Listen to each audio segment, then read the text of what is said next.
Hey guys, welcome to today's episode, and we are so excited. We have Brad Kearns, who's a New York Times best-selling author. He's also a Guinness World Record speed golfer and 2020 #1 USA Masters age between 55 and 59 high jumper. So he loves to just do things big.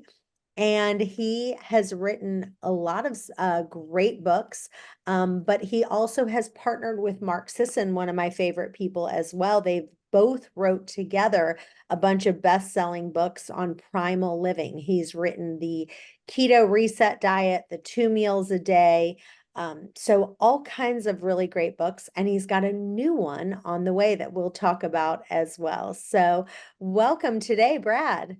Oh, I'm so glad to be back, Chantel. And I got to give you credit. You really know how to rally and keep connected with your group. I know you had that disruption of the big hurricane, but nothing can stop you. She says, "No, I'm going to record from our hotel room, and we're going to keep going. And no matter what, you're out there putting the energy out. So that's awesome." That's right. If I make a commitment to do something, I do everything I can to be able to do it. So, well, I want you to kind of give us a glimpse of your new book and kind of give us some of the things that you love about it to get people excited about it. So the title of the new book is called Born to Walk.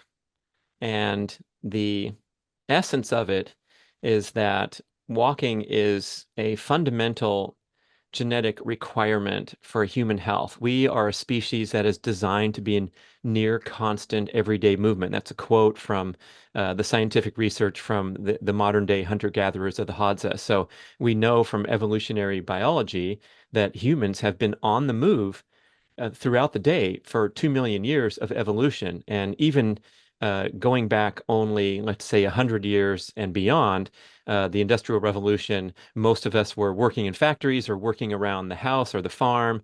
And only recently have we been seated on our butts as the essence of our daily experience interacting with digital screen.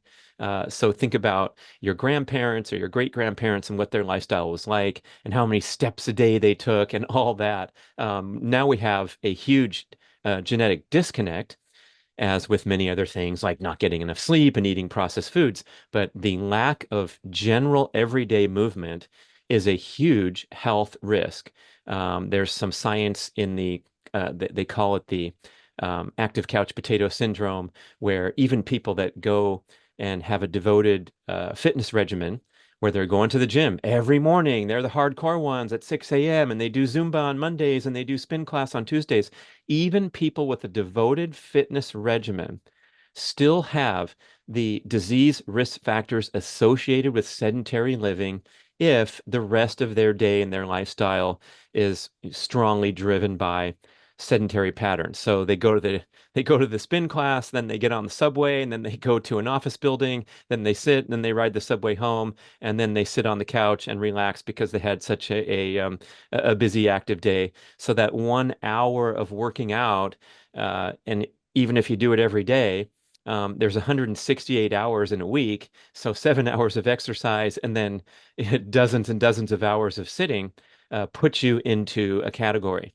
And that's what I think the fitness industry and all of us need to unwind and realize that just getting up and moving more is, in the estimation of many experts, more important than adhering to a devoted fitness regimen. Mm. So let's talk a little bit about how far you would say you think that someone should walk. Because I will tell you for me, and I would say when I'm at my leanest, I'm really walking about 5 miles a day and multiple times a day. So, like, this is not like a book told me this. No one ever told me this. I just kind of experimented with it. And when I walked approximately 5 miles a day and did it in the morning, at lunchtime, and then in the evening, we actually moved to Siesta Key Beach. We are literally 3 minutes from Siesta Key is rated the #1 beach America. So if you're ever that way, you guys need to hit me up and tell me. But the beach is like powder soft sand, and that's why it's rated number one. But we basically I go in the morning with bare feet, get grounded, and, go walk on the beach. Then also at lunchtime on my lunch break, and then at night again. And then, so for me, I've kind of averaged it out 5 miles a day. That's when I'm feeling kind of the leanest and feeling my best. So, do you have anything like that? Like, is it better to do it all at one shot or multiple times? Or, talk to us about that. Oh my gosh, that's such a great question and a great tee up because I think we have possibly been intimidated with all the recommendations and the rules and regulations and guidelines about how to get fit. And it is so amazingly simple and adaptable to whatever is going to work for you and whatever time you have available. So, you asked me what's the recommended walking distance, and my answer is like anywhere from 1 minute to 60 minutes or 120 minutes or whatever you want. But really, as you mentioned, adding it up throughout the day is a great way to balance the many sedentary forces that we have in life. And I think we've been programmed and socialized, especially with the fitness industry, to think that, oh, it's not really a workout and it doesn't count unless you get to 30 minutes or 60 minutes and burn at least this many hundred calories. And that's utter nonsense. So the human responds to all kinds of movement. And even getting up and walking for 1 minute every hour, let's say, getting up from your desk and making a concerted effort to walk down to the end of the hall or walk around your driveway or to your mailbox and back, something that gets you moving will help with things important measurements like insulin sensitivity and the blood flow and oxygen delivery to the brain. We require frequent breaks from devoted cognitive function in order to concentrate appropriately and move at the proper speed. And the research shows that we can only really concentrate on a peak cognitive task for around 20 minutes, and then our brains require a break. And if we don't take a break, the break will be taken for us because you'll find yourself drifting over to your text messages or a social media feed or a YouTube video when you should be working on your presentation. So we can't grind away all day sitting there and expect to be healthy. So these little breaks are super important, sprinkling in little bursts of movement. And then, of course, your centerpiece, like you described, we really want to build a lifestyle where there's these habits that are locked in such that every morning you get up, you leash your dog, and you walk around the block no matter what. I mean, the dog deserves it, right? It's the best training partner and the best motivator because it's looking at you like, it's time to go. We have to go, right? There's no excuses. And that way you can get the foundation right and then, strive to add on top of that little tiny bursts. And what I do, like indoors, I'll sprint up a staircase just as my habit, and I'll do it however many times a day. It doesn't count as a workout. It doesn't matter if I'm tired or full of energy or have a workout coming up or trying to recover. It's just throwing in these little bursts of movement that'll keep you, most active and energetic. Mm. Let's talk a little bit about how your diet has changed over the years. And I think that, it's funny because as you get older, I think every one of us has kind of gone down the rabbit trail where it's like, I'm going to go vegan, I'm going to go paleo, I'm going to go this, they just, you go down these rabbit trails to kind of find what works. And then as we get older, we find that happy place where we go, this is where I'm feeling the best. This is where I'm the happiest. So, what has that been like for you? What kind of talk to us about the day in the life of what you're eating, how you used to eat, and kind of how you've now evolved? Yeah, I think you phrased the question well, and your statement is interesting because sometimes people get teased, ridiculed, whatever, because you're switching to the next fad and you're switching to the next fad. And so I think what's important to understand is that anyone who harbors a heightened awareness of diet and makes a concerted effort to make good choices deserves to be celebrated. And even if the nuances and the techniques evolve over time. I will say that like the first checkpoint in my dietary journey was when I was a teenager. I was actually an injured college athlete, and I was so disappointed that I couldn't run on the running team that I started, having more pizza and even drinking beer at the parties, and I didn't care. And I'd love these brownies from the dorm and from the dorm kitchen. And so, I was just like chowing food and not exercising and feeling sorry for myself. And that was my first awakening of, getting some books and learning about what healthy and nutrition was. And of course, the story back then and the messaging was different than it what went over the years. But I just developed an awareness of the importance of eating healthy, nutritious meals and avoiding junk food and food that had minimal nutritional value. So that's what's that, a 40 something year journey of having a heightened awareness of diet and trying to make good choices and trying to do things like read labels. So none of that has changed radically, but of course I've dabbled in different distinct strategies, especially as an author writing the book about keto when it first came out. I was deep into it and I was pricking my finger all the time and recording my blood values and doing all that, sort of obsession with what kind of foods I was eating, what the macronutrient content, and that lasted for a very short time because, again, I'm going to say like skipping up to today, my main goal is to perform and recover and have the most nutritious foods and also enjoy my meal times and have meal times be a celebration and have shopping for foods in a sense be a celebration and a wonderful journey where I can interact with people, for example, the vendors at the farmers market and say, oh, so um, you know, how did you make this cultured butter that you're selling and what's different about it? And let me go try it at home. And oh my gosh, it was delicious. It's way better than regular. And then I'm getting the grass-fed meat from directly from the farmers and then going and getting the fruit and all the wonderful things that are grown locally. And those kind of things I think are important beyond the nuts and bolts and the mechanics and me reporting to you how many grams of carbohydrates I'm eating now versus 5 years ago. So that big general answer is it's an ongoing journey and always being open to new information and reflecting on new information, but the foundation remains the same. And now to get to kind of the number one most important takeaway when you're asking anything about diet is for all listeners, it's really important to clean up your act before you even talk further about the subject. And I've had to kind of come off a little spicy, like in live audience interactions when people are asking, well, are green beans technically a vegetable or a legume? And is there a glycemic load vis-a-vis the green pepper? Are you concerned about that? And I'm like, wait, wait, wait, wait. Everybody back up 27 steps. If you have shit with a wrapper or frozen junk with a bunch of chemicals in it in your house right now, let's talk about that before we split hairs and all these nuances. And I think there's a fair amount of people that are using their brains a lot to figure out what the best foods and what the best diet is. And their shelf has a bunch of books about diet, and they're aware of all the different trends and the scientific research.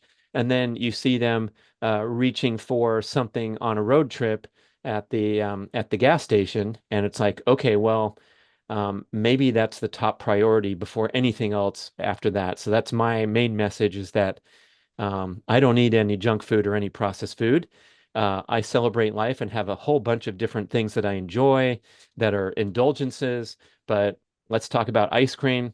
When it's time for Brad to have some ice cream, we get in our car, we drive across town to the wonderful handmade ice cream store and have a celebratory treat. And that's a huge difference from having Ben and Jerry's on your shopping list and buying the foods that are more processed and more chemical laden that you can find in the grocery store in that category of ice cream. So not all ice creams are created equal, and that goes for everything, including my tremendous passion for dark chocolate, where I try to source the very best bean to bar style chocolate bars from across the world. And I don't think I've had a Hershey's or a Nestle's Crunch or a Butterfinger in 40 years or what have you, but I do eat a lot of the very highest quality artisan dark chocolate. I don't know about you guys, but I am stressed. And if you're feeling overwhelmed this holiday season, then I get it. With all the family get togethers, it is just a relentless source of stress. But anyway, there is something that I've got called Stress Guardian, and it's actually made by Bioptimizers, the people who make the magnesium breakthrough, which I love, love, love. But anyway, they are literally made this new product. It has 14 adaptogenic herbs and it just regulates your stress. I just actually took some right this second and it's awesome. If you go to stressguardian.com/wasteaway and put in waste away for 10% off your first order, it's stressguardian.com/wasteaway. Go there now. So I know that you've kind of always been kind of a primal eater and kind of more of on the paleo eating side.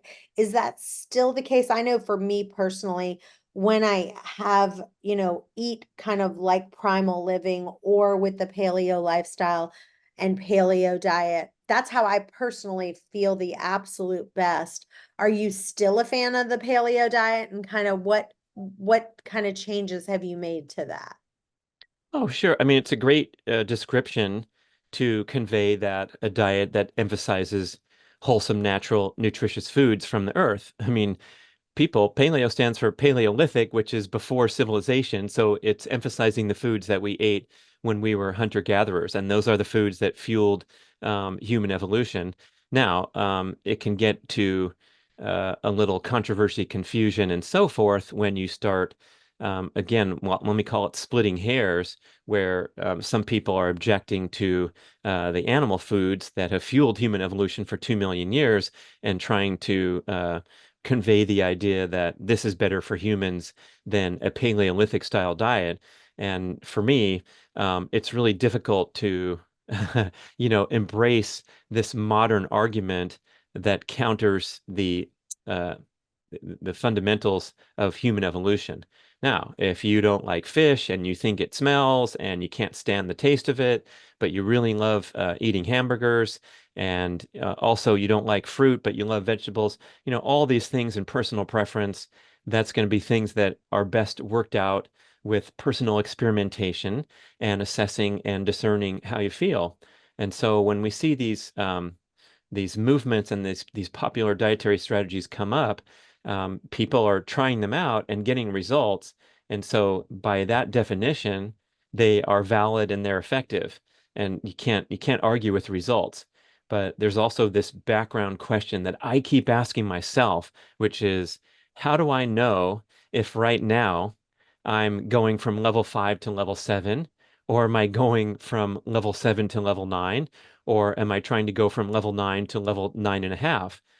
That's where it's really important to maintain an open mind and a long-term perspective, like I mentioned earlier. So it's a constant quest to figure out what works best for me, and also realize that maybe there's further potential to be had rather than like resting on my laurels because I'm less than 20 pounds overweight or whatever. We a lot of times compare ourselves to the average population, which is a really, really bad idea today because in America, we have the fattest, sickest population in the history of humanity in recorded history. And that's sort of the average that we're bumping up against. So if you're not striving to be superior in just about every health category, you're in big trouble because the average is so pathetic. Mm. One of the things I think about when I think about you, and it's funny, kind of you are all about raising the bar in every area of your life. So just with your eating and with your exercise and With my all the high different jumping, of course. with your high jumping, Perfect. right? Like if you think about you, right? You're a high jumper. And that's really the thing that you focus on is just that kind of concept of how do I every single day raise the bar? And I want you to kind of talk about that morning routine that you have. Do you do the cold plunge or do you meditate or what does your morning routine look like to kind of get yourself every single day to go, I'm going to raise the bar today. Like today is going to be better than yesterday. I'm going to feel better. I'm going to look better. I mean, all of those things. So talk about your morning routine a little bit. Yeah, thanks, Chantel. First, before I start, I want to mention, and this is a reflection I've had personally, there's so much content out there about people who are kicking butt and so positive and enthusiastic and motivated and sharing what they do and showing off their many expensive cars and lavish homes and private transportation and all that fun stuff, that it has the potential to make people discouraged and disenchanted when they're looking at their own ordinary life with stresses and troubles that are not broadcast on social media. So I'm trying to, gather information and be the best that I can be, but I'm really careful to not let these things overwhelm me and make me feel inferior if I'm not up to that level. So you mentioned that I'm an athlete and I do all these adventurous things, and this is my career to be deeply immersed into diet, fitness, exercise. So I have the time and energy to really do my best. And I know a lot of people around me in my life, my close friends, family, people that are followers of my show, the Be Rad podcast, readers of our books. There's a lot of challenges in the way. One of them that we need to be particularly sensitive to is one's budget for expenditures, as well as one's budget for time.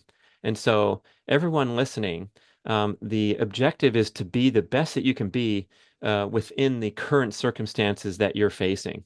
And here's the good news is that it does not take a lot of time nor a lot of budget expenditure to make huge breakthroughs in your health, your fitness, your vitality, and your happiness and satisfaction. So now I will answer that my morning routine starts with me immediately jumping into an exercise mode and doing my gentle mobility, flexibility, strengthening yoga type of movements that just gets my body and my mind feeling good for the day ahead. And I know that's not the ideal solution for everybody. Some people require a long run up to get going in the morning, and maybe they're better doing crossword puzzle and having a cup of coffee or whatever. But my thing is, like, once I'm out of bed, I immediately go into my exercise routine. And it's been really cool to establish this as a habit. This is about 8 years ago now. I decided, of course, I'm a lifelong athlete. I always get my workouts in. I don't need to motivate myself to go and do. I just need to, control myself from overdoing it a lot of times. But I decided that because I was getting injured frequently with my ambitious workout schedule, that I wanted to do something to kind of raise the platform from which I launched all of my formal workouts. That's when I kicked into this morning exercise routine, and it was just a bunch of calisthenics, mobility, stretching. It was a mix of yoga and strengthening, stretching exercises, and it lasted about 12 minutes. And then I bumped it up to like 40 minutes, and I did it every single day for 6 years.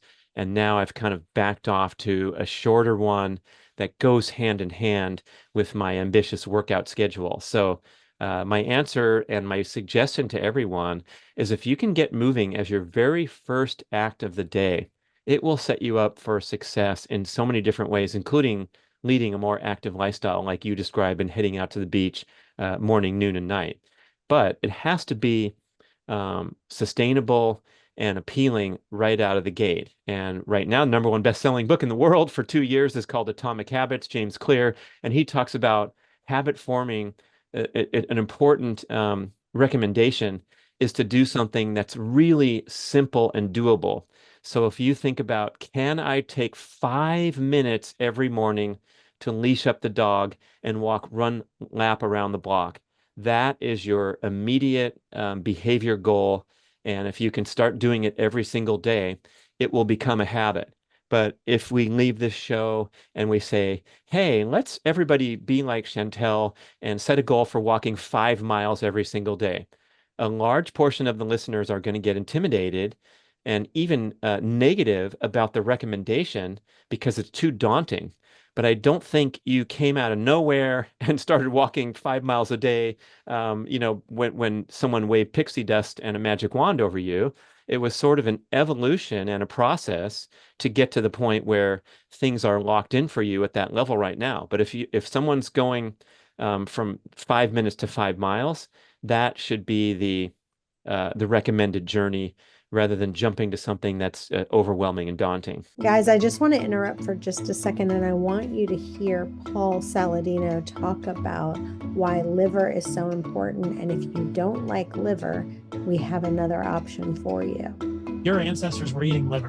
And the reason that this sort of wisdom has been passed down is because liver is very nutritious. It's basically nature's multivitamin. If you look at the nutrients in meat, they're great. You've got zinc, you got B6, you got B12, you got some K2. But if you look at liver, it really complements what's in muscle meat. And there are many unique nutrients found in organs, specifically liver as a powerhouse of these, that are difficult to obtain outside of liver. Like meat and organs are like peanut butter and jelly. They just go together. They're supposed to be eaten together. The easiest way to eat liver is just to do it raw. If you don't want to eat liver raw, you can cook it. But the reason that I like to do it raw is because there are unique nutrients in liver that are probably somewhat degraded when you cook the liver. This really is like the most nutrient-rich supplements that you can find, and they are amazing. I have tried them. I absolutely love them. So just go to heartandsoil.co, use the coupon code Chantal Ray, and save you some money there.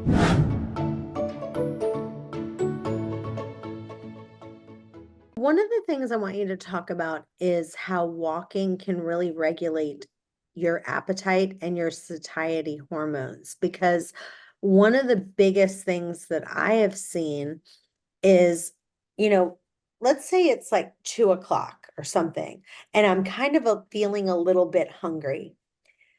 What I've trained my body to do is just to take the dog for a walk or go walk on the beach or go, like, it's kind of like, I think what people have done is like their first reaction is, I feel a little bit hungry, or I feel a little bit stressed, or I feel a little bit this way. And then it's like, boom, my first reaction is to run to the refrigerator or run to the snack table, and retraining your body to, what you said earlier was so big, because you can take a walk down the street and back, which could take you 3 minutes. Like, instead of taking that snack break or a cigarette break or whatever, talk about that for just a second. Right. So if we start to feel hungry after a prolonged period of sitting, what's going on there? We're losing energy, right? And we're losing energy for whatever reason. One of them's, trying to sustain cognitive focus for too long, and it's exhausting, and your brain says, I'm tired. And then the next message is, I need some more fuel. And also, this is research showing that even sitting for as little as 20 minutes delivers a noticeable decline in glucose tolerance and an increase in insulin resistance. So when we sit, we pretty soon stop burning fat well, and we pretty soon stop concentrating well, and we pretty soon get the munchies, because that is the brain's signal to somehow boost energy. And there's different ways to boost energy. One is to walk your dog down the block, and one is to consume something that will instantly spike your blood glucose level. And of course, everyone knows we're so sensitive to stabilizing blood glucose. There's only 5 grams of glucose in the entire bloodstream of, 8 or 9 or 10 liters of blood in the body. And we're talking about 5 grams is a teaspoon. So we need that teaspoon to be absolutely dialed in, or we're going to start getting brain fog and appetite spikes. And so how do we regulate blood sugar? Well, here comes the list. There's 27 books on your shelf that'll tell you more, but it's activity, eating balanced meals, getting good at fat burning via comfortably paced workouts, building your muscle, as Dr. Gabrielle Lyon and other people promoting this muscle-centric medicine concept, where if you can, stay strong and work those muscles with regular strength training sessions, your muscles are known as a, quote, glucose sink.